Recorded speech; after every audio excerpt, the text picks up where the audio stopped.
Bien-aimés frères et sœurs, bienvenue sur la chaîne Archidynamique par Christ et pour Christ.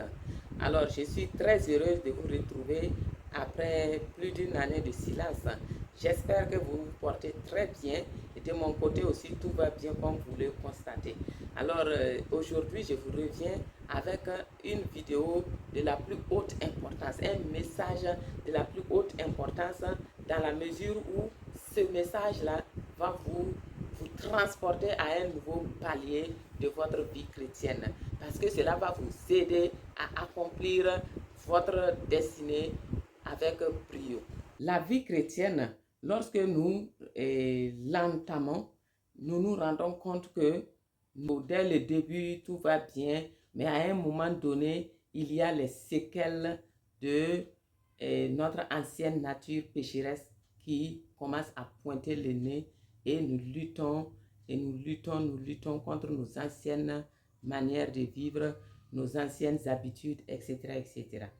Mais il y a une solution à tout cela et c'est ce que Jésus-Christ nous apporte ici dans cet enseignement que je m'apprête à donner. Et très chers frères et sœurs, je vais vous inviter donc à rester très attentifs parce que c'est un enseignement de très haute importance. Et j'ai intitulé donc cet enseignement et le parallèle entre la prière que Jésus-Christ a faite à Gethsémani et la prière de la nouvelle création pour être transformé de gloire en gloire à l'image de Christ. Alors, bien-aimés frères et sœurs, Jésus-Christ a toujours été notre modèle parfait. Oui, Jésus est le premier en toutes choses. Donc, lorsque dans votre vie chrétienne, vous êtes face à un problème, référez-vous toujours à Jésus. Demandez toujours au Saint-Esprit, qu'est-ce que Jésus aurait fait à ma place? Ou bien qu'est-ce que Jésus a fait à ma place? Il va vous conduire dans la parole de Dieu et il va vous révéler ce qu'il convient de faire en vous montrant l'exemple que Jésus est. Alors, pour ce qui concerne donc notre transformation de gloire en gloire à l'image de Jésus, nous allons voir donc ce parallèle-là et j'allais même dire parallèle inversé dans la mesure où Jésus-Christ, lui, il est allé de la sainteté au péché, tandis que nous quittons le péché pour aller donc à la sainteté. Donc, c'est ce parallèle-là que nous allons voir et nous allons le prendre pour exemple pour que notre vie soit conforme à ce que Dieu veut qu'elle soit. Alors, très chers frères et sœurs, restez donc attentifs.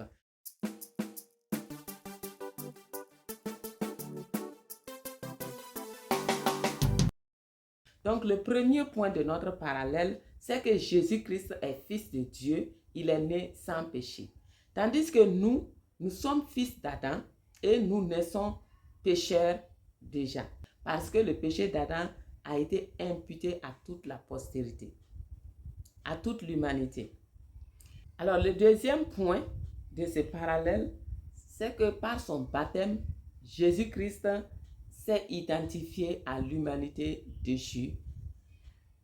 Il s'est identifié aux hommes pécheurs.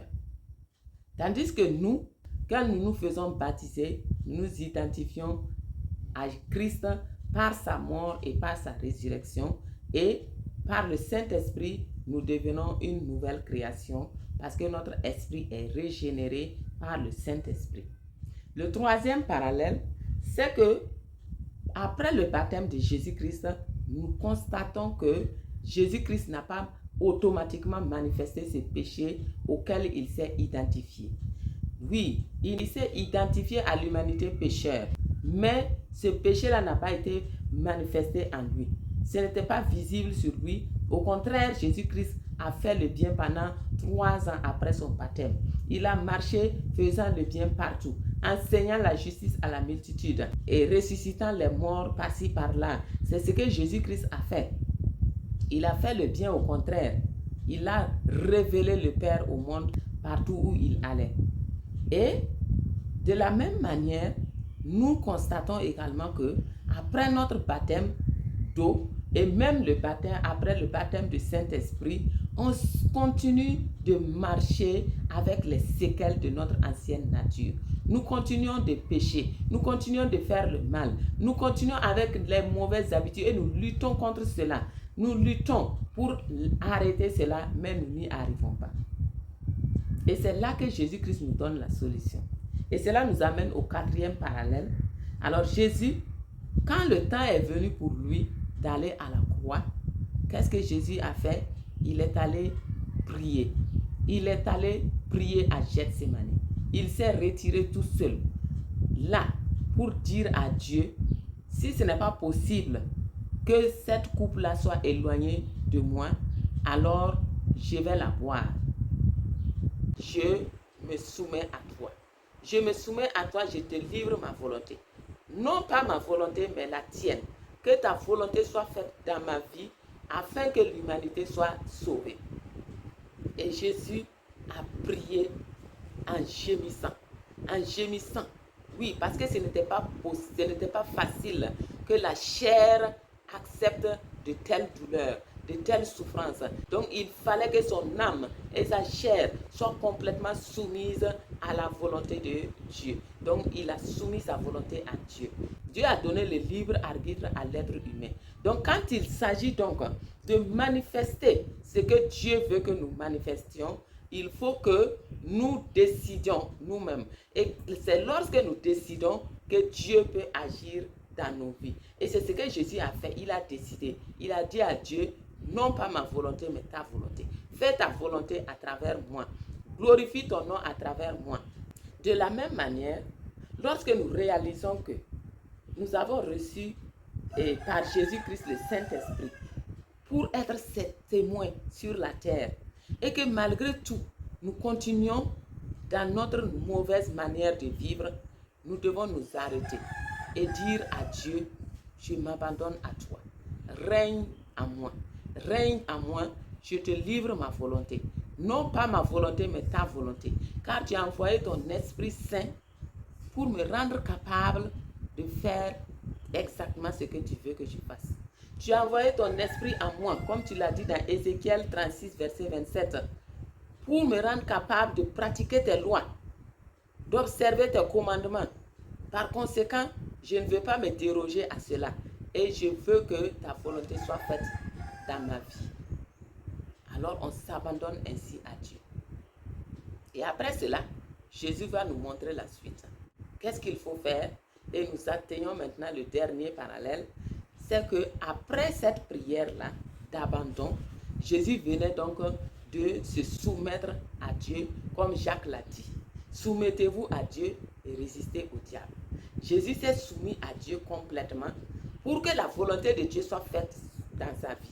Donc il a livré ses membres à Dieu pour que Dieu fasse sa volonté. Et ce faisant, Jésus venait de résister au diable. Il venait de donner dos au diable en disant au diable, je ne te livrerai pas mes membres pour faire ta volonté, mais je livre mes membres à Dieu, au Père, pour que le Père fasse sa volonté à travers moi. Et il n'a pas résisté lorsqu'on est venu l'arrêter. Il n'a pas résisté lorsqu'on l'injuriait, lorsqu'on le frappait, lorsqu'on le clouait à la croix. Jésus n'a pas résisté. Et voilà que le péché a été manifesté sur Jésus-Christ. Le péché de l'humanité a été manifesté sur Jésus, au point que Dieu s'est détourné de son Fils parce qu'il ne pouvait plus le regarder. Oui, en fait, quand Dieu a vu son Fils, c'était l'humanité déchue qu'il voyait à la croix. L'humanité avec tout son péché qu'il voyait à la croix du calvaire. Et il s'est détourné et il l'a frappé avec toute sa colère. Oui, c'est ce qui s'est passé. Jésus nous a remplacés à la croix. Il est allé avec nous tous à la croix du calvaire pour être frappé par le Père. Et c'est pourquoi c'est le seul moment où Jésus, en parlant de Dieu, a dit, mon Dieu, pourquoi m'as-tu abandonné? Parce que Dieu s'était détourné de lui, parce qu'il ne pouvait pas voir le péché. Il ne pouvait pas regarder le péché. Dieu est saint. Il est saint, infiniment saint. Et il ne peut pas regarder le péché. Et tout ça pour vous et moi, chers frères et sœurs. Voilà pourquoi, à l'exemple de Jésus-Christ, lorsque nous aussi, nous nous abandonnons à lui pour que notre vie soit transformée de gloire en gloire à l'image de Christ, que devons-nous faire? Nous ne devons pas non plus résister au Saint-Esprit. Nous ne devons pas résister aux ordonnances de Dieu. Nous devons nous conformer à la parole de Dieu. Nous devons laisser le Saint-Esprit nous conduire afin de rendre le caractère de Christ visible sur nous, afin de nous rendre saints, afin que nous soyons transformés de gloire en gloire à l'image de Christ. Et quand Dieu nous regardera, il verra son Fils sur nous. Il verra l'image de son Fils sur nous et alors il nous fera du bien et nous allons vivre une vie chrétienne victorieuse. C'est ce que nous devons faire. Voilà, c'est Jésus qui est notre modèle parfait. Alors, bien-aimés frères et sœurs, pour conclure, nous dirons que pour vivre une vie chrétienne victorieuse, il faut nécessairement faire la même prière que Jésus-Christ a faite à Gethsémane.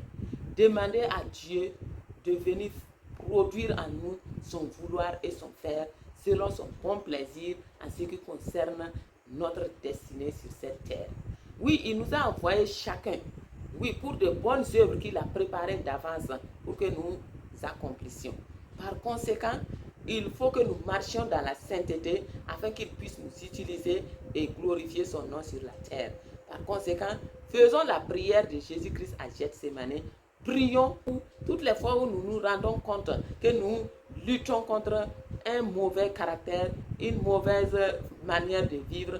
Nous devons nous abandonner à Dieu et lui demander de venir produire en nous le vouloir et le faire. Pour venir réaliser en nous ce qu'il veut faire. Parce qu'il a dit dans 2 Corinthiens que ce n'est pas à nous de pouvoir faire ce que nous devons faire, ce que Dieu nous demande de faire, mais notre capacité vient de Dieu. Dieu nous rend capables par son Esprit Saint. Oui, son Esprit Saint qui est venu en nous est venu avec la dunamis. La puissance que nous avons reçue quand le Saint-Esprit est venu sur nous s'appelle la dunamis. Et la dunamis va nous rendre capables donc de marcher exactement comme Dieu veut et nous allons accomplir notre destinée avec brio. Alors si cette vidéo t'a fait du bien, n'hésite pas à la partager et à liker pour me soutenir et n'hésite pas non plus à t'abonner si ce n'est pas encore fait et active surtout la cloche de notification afin de ne pas rater nos prochains enseignements. Alors à très bientôt, demeure richement béni.